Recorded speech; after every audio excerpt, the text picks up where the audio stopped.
एक बहुत ही खूबसूरत गांव था जिसका नाम था वीरनगर। यहाँ सभी लोग बहुत खुशी खुशी से रहा करते थे। गांव में सब कुछ अच्छा चल रहा था और इसी बीच अमेरिका से एक फैमिली अपने पुश्तैनी घर में रहने आती है। उस परिवार में पति पत्नी और उनका छोटा सा बेटा था जो कि हवेली में रहने आए होते हैं। यह फैमिली कोई और नहीं बल्कि इसी गांव के पुराने जमींदार होते हैं। उस फैमिली के आते ही गांव वाले खुशी से नाचने लगे।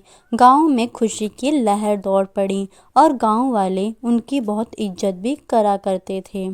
सब कुछ ठीक चल रहा होता है, लेकिन अचानक से एक दिन उस परिवार के बच्चे की तबीयत बिगड़ने लगती है। उसके माँ बाप को लगता है कि मौसम के परिवर्तन के कारण उसकी तबीयत बिगड़ रही है। परंतु अगली सुबह जब वह बच्चा सोकर उठता है तो उसकी आंखें पूरी तरह सफ़ेद हो जाती हैं। उस बच्चे के माता पिता उस बच्चे के सफ़ेद आंखें देखकर हैरान रह जाते हैं और उस बच्चे की माँ अपने पति से बोलती है, यह हमारे बेटे को क्या हो रहा है? इसकी आंखें सफ़ेद कैसे हो गई? आप जल्दी से जाइए और जाकर डॉक्टर को बुला कर लाइए। अपनी पत्नी की बात सुनकर रमेश भागता हुआ डॉक्टर को लाने के लिए निकल जाता है। रमेश भागता हुआ अपने घर के बाहर आता है और गांव के हरिया से बोलता है, अरे हरिया, जल्दी से मुझे बता कि इस गांव में डॉक्टर कहाँ मिलेगा। मुझे डॉक्टर के पास जाना है अभी इसी वक्त। मेरे बेटे की तबीयत बहुत ज़्यादा ख़राब हो गई है।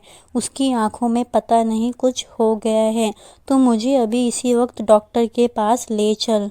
रमेश की बात सुनकर हरिया तुरंत खड़ा हो जाता है और हरिया रमेश से बोलता है, अरे साहब, इस गांव में डॉक्टर नहीं मिलेगा, डॉक्टर शहर में मिलते हैं।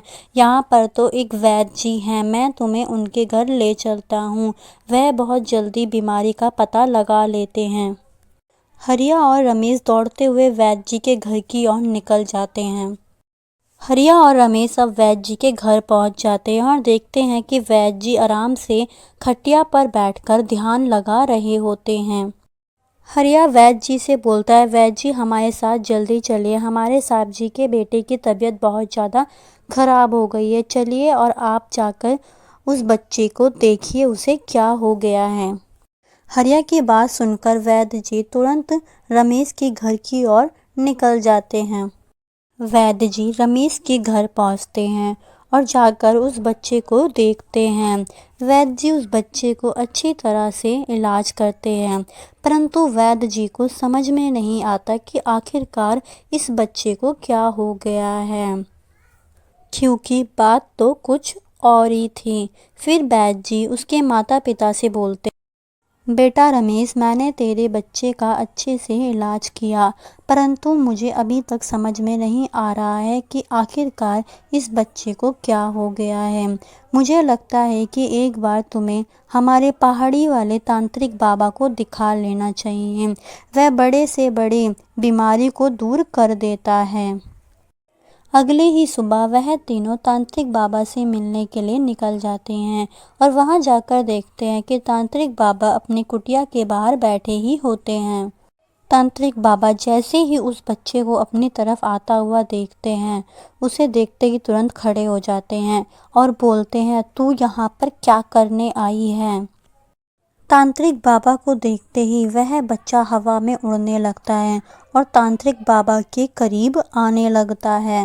वह बच्चा तांत्रिक बाबा के करीब आकर उन पर हमला करता है, पर उससे पहले तांत्रिक बाबा उस बच्चे के ऊपर गंगा जल छिड़क देते हैं। गंगा जल छिड़कते ही वह बच्चा जमीन पर गिर जाता है। अपने बच्चे को यूं जमीन पर पड़ा देख सुषमा तांत्रिक बाबा से पूछती है, तांत्रिक बाबा, मेरे बच्चे को क्या हुआ है?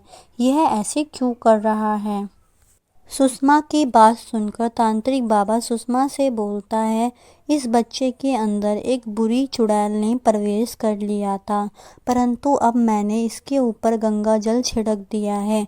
अब ये पहले की तरह नॉर्मल हो जाएगा। अब चिंता की कोई बात नहीं है। उस बच्चे को थोड़ी ही देर में होश आ जाता है। अब वह पहले की तरह नॉर्मल हो जाता है। रमेश और सुषमा बाबा का धन्यवाद बोलकर अपने घर चले जाते हैं। दोस्तों, अगर आपको हमारी यह कहानी अच्छी लगी हो तो हमारी वीडियो को लाइक करें और हमारे चैनल को सब्सक्राइब करें।